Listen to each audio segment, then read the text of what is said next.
Hey, this is Mike. Thank you so much for choosing this video.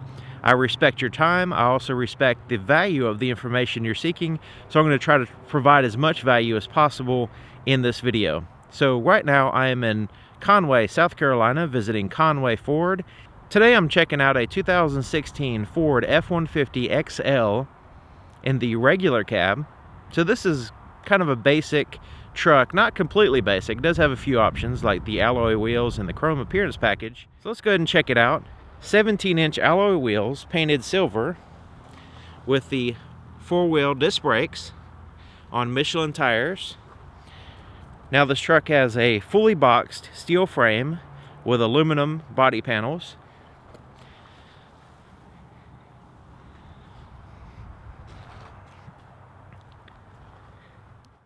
So here in the front, we have reflector halogen headlights for the high and low beams. We also have a halogen fog light here at the bottom, and you notice it has the chrome bumper, part of the chrome appearance group.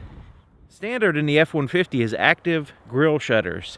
So basically it opens and closes. You can see the little actuator in there and little louvers actually closes the air from getting to the radiator and the engine. Now you're probably asking, why would you do that? This is to help with the airflow around the vehicle at high speeds. At low speeds, they're going to be open because the vehicle needs as much air as possible. But at high speeds, when the vehicle's already reached its optimal temperature as far as cooling, the grille shutters can close, allowing the air, instead of going in through the radiator, creating a drag, the air can flow around the vehicle, and they've contoured the vehicle to where it's a certain coefficient of drag. So that's the whole idea behind that: fuel economy and efficiency. So this is what the key looks like. It has a remote there for the lock and unlock. You also have a panic button, and let's take a look on this side. It's got the Ford emblem, but you also have the physical key that pops out like so you can start it. Let's take a look at the window sticker so you can get all the information using a pause button if you would like to. You see it's a two-wheel drive vehicle. There's the options there at the bottom. There's your fuel economy, 25 on the highway. That's pretty good. Let's go ahead and take a look here on the inside of the passenger side, but I just want to point out that the door swings out quite a ways, so you have a really wide opening when getting in and out of the vehicle if you need that. So here's the inside of the passenger door. It's a combination of gray and black, and you can see it has this little storage pocket here on the side that's easy to get to while you're sitting in there. You also have your bottle holder more towards the front position, which is easier to access when you're sitting in the vehicle. Then you have this whole storage area right here beside the seat. You have the power door locks and the power windows right there as well. When you're sitting in the seat, you don't want things too far where your elbow is. You want them where your hand is. So that's the way it's designed. It's pretty interesting. So there's your threshold, and of course you can add side steps if you wanted to, but getting in and out of the truck is not too bad, especially considering you have this handle here so you can pull yourself in there. So you can see it has the vinyl floor and the seats. So this is designed for easy cleaning, durability, and longevity. So the vinyl seats have a kind of texture here in the center, and then more of a leather texture, smoother leather texture there on the sides, and they look really good. They don't look cheap at all. They feel like leather basically to me. So here's your dashboard, and it has this quick access place here so you can lay down something if you need to. You also have a lockable glove compartment which opens up, and it's all smooth plastic on the inside down here, and then you also have this little shelf. Now the shelf goes in quite a ways up in here so you can put stuff that's easy access. Everybody knows the glove compartment gets cluttered up, so having the second pocket here is a good way of having quick access stuff. So behind the seats you do have a little bit of cargo capacity back there, so you can put some stuff back there. Now it all depends on how far you have to put up the seat, so you can put the seat up quite a ways, have a little bit of storage space back there if you need it. But even if with the seat all the way back, you do have a small sliver of a space back there for cargo. Now you do have your latch system or ISOFIX anchors back here for accessing for your car seats, and then you have the storage pocket here on the sides, which help with just kind of having a quick access place. You have the one-piece glass so you can see in and out really good, And you can see you have these little hooks there on the very back, so you can hang some clothes behind the seats, really, if you need to. Let's take a look here in the back. Now this vehicle is a flex fuel vehicle. That's what this badge means, and that's what that tells you, that you can use up to 85% ethanol if you need to, and the vehicle will still run fine. So back here is your trailer hitch. It's a class 4 trailer hitch with 7,600 pounds of towing. You have a 7-way and a 4-way plug already pre-wired in here on the bumper to allow to plug in your trailer. You have a lock for your spare tire there on the right. Spare tire is under the vehicle, of course, in case you were wondering. So the tailgate is a locks and unlocks with the key. So let me go ahead and demonstrate that. So when I lock the vehicle, it locks this tailgate. Okay, so when I unlock the vehicle, it will also unlock the tailgate. So that way you don't have to worry about anybody stealing your tailgate. Now the tailgate is very light and easy to lift up and down with one hand, no problem. And the tailgate is removable. You can see it slips out of this little joint right there, and you can unhook these and take the tailgate out of the way, just in case you need to, you know, work out of the truck without the tailgate being in your way. So here in the bed, we have some tie downs here on the sides, on all 4 corners there on the bottom, and then you also have the tie downs that hook here on the side in case you need those. But you don't actually have to use those because they stick out a little bit, and they're just, you know, optional. Now the measurements here in the narrowest point between the wheel wells is 50 inches, and then the farthest point here on the sides is 65 inches. Now the length of the bed is, right in here, is almost 79 inches in the actual bed. Now if you're utilizing the tailgate, you have an additional space here almost up to 104 inches, which is 8 feet 8 inches. And the bed height is right there at 22 inches. So the fuel door is here on the driver's side, which is very convenient, and it's no cap. So you just put your nozzle in, pump the gas, you don't have to worry about a cap, and you close the door. It does have this little rubber sealer on the outside to help keep it clean here, but also it's a 2-tier door system, so it keeps stuff out pretty good. And also, this vehicle has a 23-gallon tank. So starting the truck is about as traditional as it gets. You just put the key in and turn it.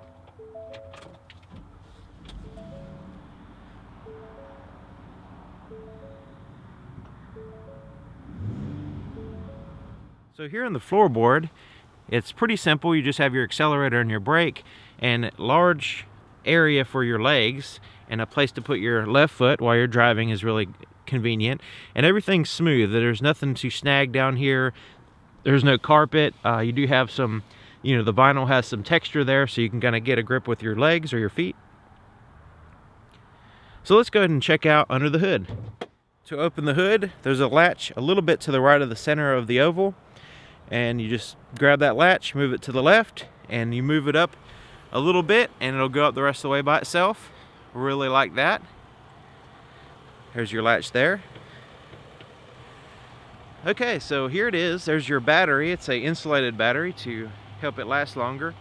But check it out. We have a V6 that's not covered up in plastic.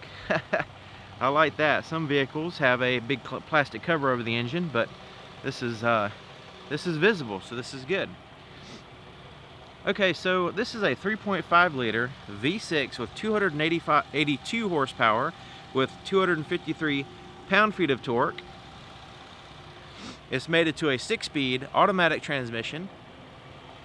And you can see there is some plastic there on the top, but that's actually part of the engine. The intake manifold, the valve covers, these are all plastic, very strong plastic part of the engine. Let's take a look here on the driver's side door. Just like the other side, except for it has a little bit more buttons. Your door lock controls, it has the 2 power window controls here, and it's a 1-touch down and 1-touch up. Now the glass is a sandwiched acoustic glass. It's basically 2 panes of glass with a center acoustic material sandwiched in between. Goes up and down pretty quickly. Then your side mirrors are adjusted right here. You just pick a side and then you can adjust it with that pad. Right in here you have your headlight controls, automatic, which is very convenient. and then your headlights, parking lights, and then off. Your fog lights are controlled with this button here. You have a cargo light which illuminates the bed of the truck, and you can turn that on and off here. And then these buttons are for your dimmer switches for your gauges. Down here is your parking brake. It's an electronic parking brake, so you can pull it out to engage it, and then you can push it in to disengage it. And the steering column is a tilt and a telescoping steering column, and you can lock it in place by lifting this lever right here. Both the seats are manually adjusted. Pretty traditional. You just have the bar there in the front to move the seat forward and back, and then you have the reclining lever right here. This truck also has a trailer sway control. So if the vehicle, if you've ever been in or seen a truck that the trailer behind it starts to sway back and forth, well, this truck will sense that, and it will actuate the brakes on the front of the vehicle to counteract that. So that way you don't lose control and ultimately possibly get in an accident because of that. Okay, so let's go ahead and take a look at the inside. So from the driver's position, this is what we're looking at. And let's go ahead and start with the steering wheel. But it has a good thickness. The actual steering wheel is a synthetic material, and it has a really good thickness. It gives a little bit spongy, to where it doesn't dig into your buns while you're gripping the steering wheel while you're driving. We have these little grips right here, kind of grip extender, or you can use it like that. Quite a few buttons on the steering wheel as well. So here on the right side you have a volume for your radio, and you can change through your tracks or whatever you're listening to, maybe the radio, stuff like that.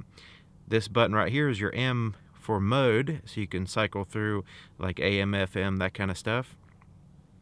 Down here you have your Bluetooth phone. You can answer calls, hang up, make calls using the voice recognition system, and there's your mute button there. Here on the left side is your cruise control. You can turn it on, set it with one of these, change through your speeds, resume, and cancel there. Up here is the buttons for a menu between your gauges, which we'll get to in just a second. Here's your windshield wiper controls on the left side, and here's your shifter. Pretty traditional column shifter right here. Just move it down like so, cycle through the gears. You also have a tow and haul button when you push it one time, or sport mode when you push it twice. So here's your gauges. You have your RPMs here on the left, speedometer there on the right.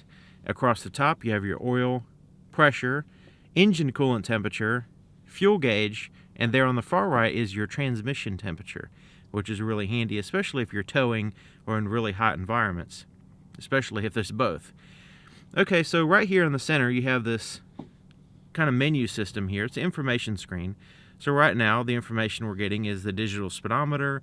The top right we have the digital compass. The vehicle's facing southeast, and your cruise control is turned on there at the bottom right, and your odometer is down here. So right now you can see it has these little arrows around where it says digital speedometer. This is actually part of a whole menu system. So let's get out of that. We can go into display mode, we can change through, get some more information there by going up and down.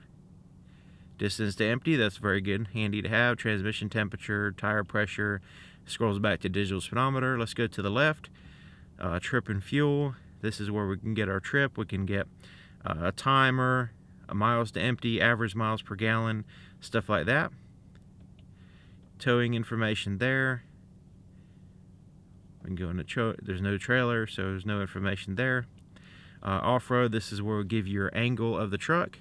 Now this is a two-wheel drive vehicle, but you can have the angle left to right, front to back. It also shows that we're using the back wheels there. And then you go into different settings that you can have, vehicle settings, locks, all kinds of things there, endless on the settings there.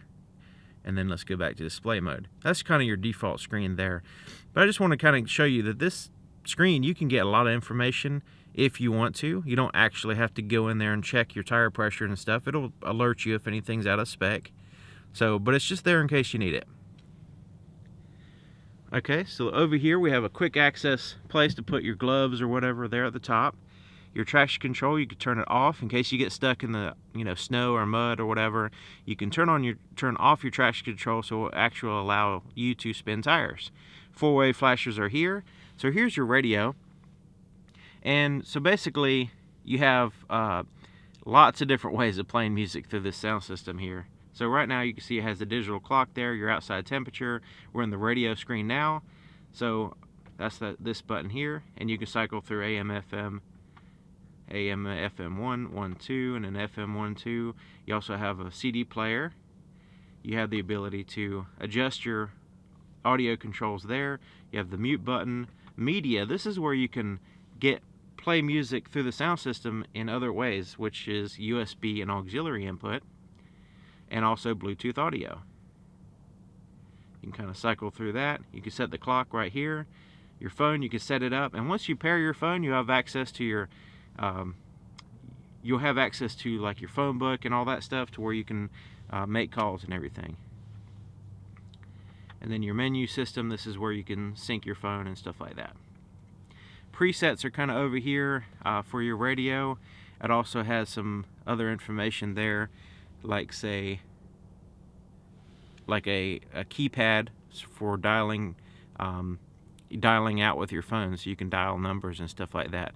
So that's why it kind of looks like a keypad there on your phone, a phone pad. So you notice these buttons right here correspond with a second ago. Let's see here. Let me go to phone. Okay, so in the phone menu, you see it says add and cancel. This is not a touch screen, so I can't just hit cancel. I look at this cancel, and right below it is some option buttons, and I can push that button there, which will correspond with that particular button. Alrighty, so right now down here is your volume for your radio. Pretty traditional. You have your volume, have your tune through your stations, and you also have change through your stations there, and you can also make selections on the screen. So right now there's no other selection, but if there was, you can scroll down and make selections there on that screen with that button. There's your CD player for those of you that are keeping the 90s alive. And down here is your climate control, so your fan speed, your temperature, where you want the air to blow. You have your defroster, air conditioning, recirculate the air, and you can turn it on and off right there. Neat little pocket for putting something quick access right here. You also have your locking differential. You can turn it on and off right there. So down here we have a 12-volt power supply there on the right. We also have a USB port for playing music through the sound system, but also you can use that for charging a cell phone or something. Plus, this opens up and you have a little storage pocket for putting, say, your phone or whatever. You can put anything you want in there, but it actually has a little place for the wires to go in and out there on the side. So you can put a phone in there, run the wires out of that compartment, plug it in. So you can put an iPod or whatever you want in there, and you can actually plug it in there if you need to. So this big center armrest is very comfortable. It's cushy and it's just really well placed, especially the cup holders here, and then you have a little place to put some stuff there on the side. But this is, you can move it up out of your way like so, and it snaps in place there, so that way you can have a center passenger if you need to. And there's some cup holders down here to kind of supplement the other ones. Now these might be in the way of a center passenger sometimes, so you can actually lift this up, and in here is some more storage space. You can put some stuff in there, but also you can take these cups and you can turn them on the inside like so. So that way they're out of the way, but you still, they're not, you have a kind of a neat storage place for them. So they're out of the way of the center passenger's feet in case you need to do that. Here on the right, we have a 12-volt power supply covered up so you don't have anybody poking their fingers in there. So your rear view mirror is a manual day and night mode, pretty standard, traditional. Interior light, LED interior light you can turn on and off. You can also make it turn on and off with the door if you need to. There's your microphone for your Bluetooth system. So the visors, this one does not have a mirror, but that one does. Now the visors are able to slide out. So if I move it over here, I can slide it out like so to get just the right spot. Because you know how the sun is, it always tries to get in your eyeballs all the time. I'm going to try to show you the visibility. Here in the rear view mirror, even with the headrest up, you can see pretty good. It's kind of hard to show you with this camera because the camera gets in the way, but you can kind of get the idea of the, you know, the visibility, even though the headrests are in the way. Now the side mirrors, you can see pretty good there. And here, you can adjust them the way you want. Also looking out the back glass, just physically looking, the headrests are, the center headrest, you know, doesn't always have to be up, but right now it's up, so it's kind of, gets in the way a little bit, but it's really not that hard to look out, especially considering it's a one-piece glass, so you can see out pretty good. Nothing getting in your way as far as sliding glass or anything like that. Okay, there you have it, 2016 Ford F-150 XL in a regular cab. Thank you for watching. Hopefully this has been helpful. And thank you to Conway Ford in Conway, South Carolina for allowing me to show off an awesome vehicle. And I'll see you guys next time.